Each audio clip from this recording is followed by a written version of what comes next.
जैसे निकलते हैं कभी कोई मिल गया तो कहते हैं कि आप ज़्यादा बोल रहे हो, ऐसा मत बोलो वरना ठीक नहीं होगा आपके साथ। और 22 जनवरी की बात कौन मिलेगा, तो इसीलिए माननीय योगी जी से अनुरोध है कि सुरक्षा की व्यवस्था अगर हो पाए तो कर दीजिए। नमस्कार दोस्तों, मेरा नाम है प्रमोद गुप्ता और आप देख रहे हैं जय भारत न्यूज। रामलला का जो है प्राण प्रतिष्ठा होने में अब कुछ ही घंटा बाकी है। ऐसे में सूरतदास महाराज जो है सोशल मीडिया पर काफ़ी वायरल हो रहे हैं। सनातन धर्म को लेकर के ऐसी ऐसी बातें कर रहे हैं कि लोग इनको सुन रहे हैं। बहुत बहुत स्वागत है सूरतदास महाराज जी। जय जय श्री राम, जय हनुमान जी। आप जब चलते हैं तो आपका जो चलने का अंदाज है तो लोग आपकी तुलना जो है भविष्य का मुख्यमंत्री यानी योगी आदित्यनाथ के रूप में देख रहे हैं। और क्या कहना चाहेंगे इसके बारे में? जब आप भगवा कलर का जब पहनकर चलते हैं तो कुछ उसी अंदाज से निकलते हैं सड़कों पर, चौराहों पर। ये सब हनुमान जी की कृपा है। हमारे हनुमान जी भी निडर होकर चलते थे, दिन रात एक कर देते थे, इसीलिए हम भी निडर होकर चल रहे हैं। और ये तो गर्व की बात है कि हम हिंदू हैं और सिर्फ अयोध्या में जन्म मिला है, तो क्यों ना चौड़े होकर चलें। इसी अंदाज में चलते हैं जी। आपकी मुलाकात भी मुख्यमंत्री योगी आदित्यनाथ से हुई, क्या कुछ बातचीत हुई थी? माननीय मुख्यमंत्री जी कल आए थे, हम स्टेज पे बैठे हुए थे, मिले, हमसे मुलाकात हुई और हंसने लगे, हम भी हंसने लगे। फिर पहुँचे तो साधुवाद हुआ, नमस्कार हुआ और मंत्री जी हमको शाल ओढ़ाकर सम्मानित भी किए। हमने कहा महाराज जी सबको निमंत्रण मिला पर हमको निमंत्रण नहीं मिला अभी तक। इस बात का थोड़ा सा टीस है मन में। जी जी। तो महाराज जी बोले आप आइए, आपको कौन रोकेगा, अयोध्या आपकी ही तो है। हाँ, आपकी ही अयोध्या है। जी जी। अच्छा, जैसे इसलिए भी लोग आपकी योगी आदित्यनाथ जी से तुलना कर रहे थे क्योंकि मुख्यमंत्री जी भी योगी हैं, वो भी शादी विवाह नहीं किए हैं और आप भी चैनल पर बता रहे थे कि आप भी शादी विवाह नहीं करेंगे, बाल महंत ऐसे ही पूरा जीवन आप भी योगी जी की तरह बिताएंगे। तो क्या पूरा संकल्प ले लिए योगी जी की तरह आपको भी शादी विवाह इस तरह नहीं चलना इस तरफ? जैसे हमारे महाराज हनुमान जी बाबा वो भी बाल ब्रह्मचारी थे और हमारे गुरुदेव भी बाल ब्रह्मचारी ही हैं, नागा हैं हनुमानगढ़ी के श्री श्रीपद दास जी। और माननीय मुख्यमंत्री जी हमारे यहाँ के वो भी बाल ब्रह्मचारी थे, तो क्यों ना हम भी बाल ब्रह्मचारी रहें। और हनुमान जी की जब सेवा में आ गए हैं तो हनुमान जी की सेवा में ही रहेंगे, पूरा अपना जीवन उन्हीं के चरणों में सौंप दिए हैं। ऐसे तो मम्मी पापा बहुत रोते होंगे कि मेरा बेटा बाल ब्रह्मचारी हो गया, बहुत तकलीफ होता होगा मन में। नहीं, ममता की बात अलग है। ममता में भले रो सकते हैं पर ये नहीं रोते हैं, ये सोचते हैं गर्व से कि मेरा बेटा कम से कम हनुमान जी के शरण में आए, हनुमान जी के शरण में है। जी जी। अच्छा महाराज जी, कौन आपको धमकी दे रहा था? कौन है आपको जो धमकी दे दिया? नहीं, जैसे निकलते हैं कभी कोई मिल गया तो कहते हैं कि आप ज़्यादा बोल रहे हो, ऐसा मत बोलो वरना ठीक नहीं होगा आपके साथ। और 22 जनवरी की बात कौन मिलेगा, तो इसीलिए माननीय योगी जी से अनुरोध है कि सुरक्षा की व्यवस्था अगर हो पाए तो कर दीजिए। अच्छा, जब मुख्यमंत्री जी से मिले थे, धमकियां पहले से मिल रही थी कि या बाद में अभी आजकल में मिलने लगी है? नहीं, कल परसों से मिलने लगी है। और मंत्री जी से तो कल मिले, लेकिन स्टेज पे थे और सो स्टेज पे ये सब बातें करना हमने अच्छा नहीं समझा, इसीलिए हमने नहीं कहा। इसीलिए आप नहीं बोले? जी जी। अब तो आप खूब ट्रेंड कर रहे हैं सोशल मीडिया पर, लोग जगह जगह आपका फूल मालाओं से स्वागत भी कर रहे हैं, तो कैसा लग रहा है? इतना ही स्वागत अगर हनुमान जी का किया जाए और राम जी का किया जाए तो पूरी अयोध्या नगरी और पूरा उत्तर प्रदेश एक बार फिर से विकास के दौर पर चल देगा।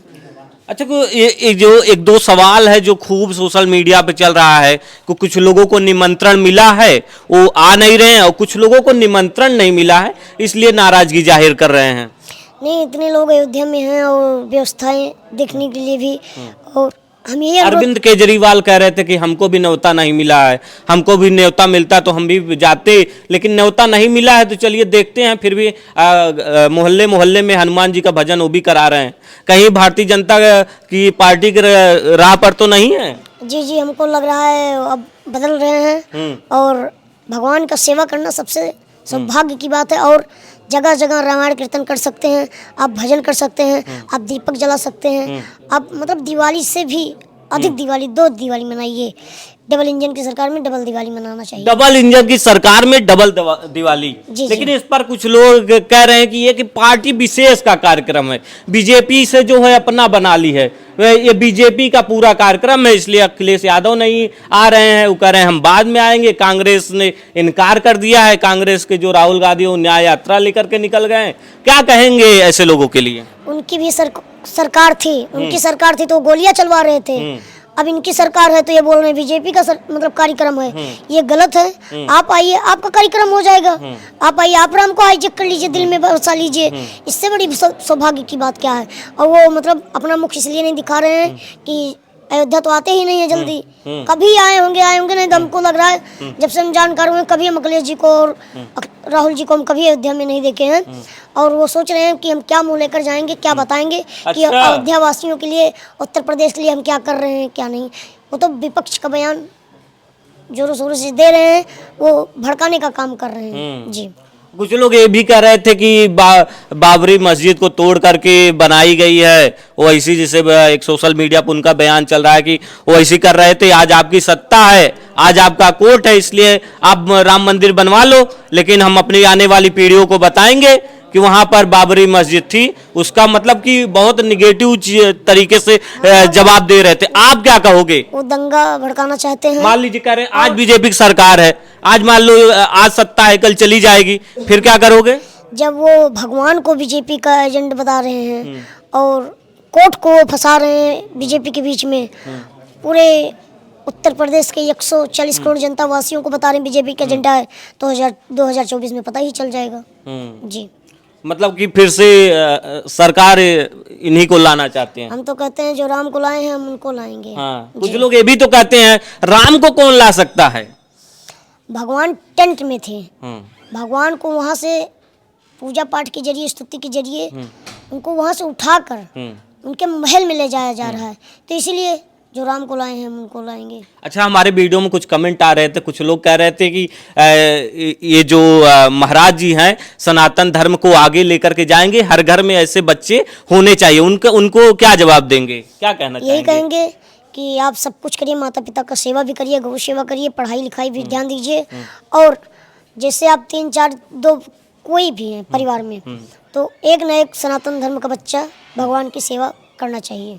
मतलब कि अगर 2-3 बच्चे हैं घर में, लेकिन सरकार तो कहती है 2 और हमारे 2, तो हम भी तो कह रहे हैं 2 हाँ। 2-3 के बस 2 के 3 2 तो एक भगवान की सेवा करे। 2 तो बच्चे हो गए, हम 2 हमारे 2 4 हो गए। हाँ। तो 4 में से एक कोई सेवा कर ले।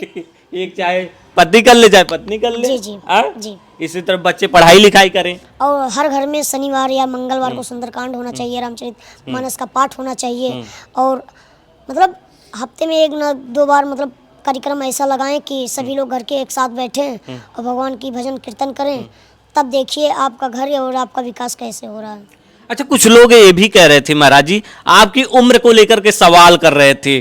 क्या कह रहे थे कि 12 साल के नहीं हो सकते हैं, इनकी उम्र ज़्यादा हो सकती है, तो आप उनको क्या जवाब देंगे? हम ये जवाब देंगे, आप आइए हनुमानगढ़ी, उनसे मिलिए, तब हम आपको प्रूफ देंगे। प्रूफ देंगे? प्रूफ क्या तैयार करवा रहे हैं? तैयार है प्रूफ। हाँ। जब से जन्म हुआ तब से प्रूफ है। हाँ, जब से जन्म हुआ है, आधार कार्ड में सब वही है। पर आएंगे, सामने मिलेंगे तभी दिखाएंगे। जी। मीडिया के सामने नहीं दिखाएंगे? नहीं, मीडिया के सामने नहीं दिखाएंगे, पर्सनल दिखाएंगे। हाँ, पर्सनल दिखाएंगे। हाँ जी। अयोध्या में जो विकास को लेकर के चर्चाएं हैं, आप मोदी को राम बताते हैं, योगी जी को हनुमान बताते हैं, तो खुद को क्या मान रहे हैं? हम तो सेवक हैं हनुमान जी के। लेकिन कुछ लोग आपको योगी जी के रूप में देख रहे हैं। नहीं, वो उनकी महानता है, पर हम हनुमान जी के सेवक हैं। आप हमको हनुमान जी के सेवक ही रूप में देखिए। बहुत बहुत धन्यवाद। जय जय सिया राम। अभी हमारे साथ सूरतदास महाराज जी खास बातचीत कर रहे थे और जिन्होंने बेबाकी से अपनी बातों को रखा। फिलहाल आप क्या सोचते हैं, हमें अपनी राय कमेंट बॉक्स में जरूर बताइएगा।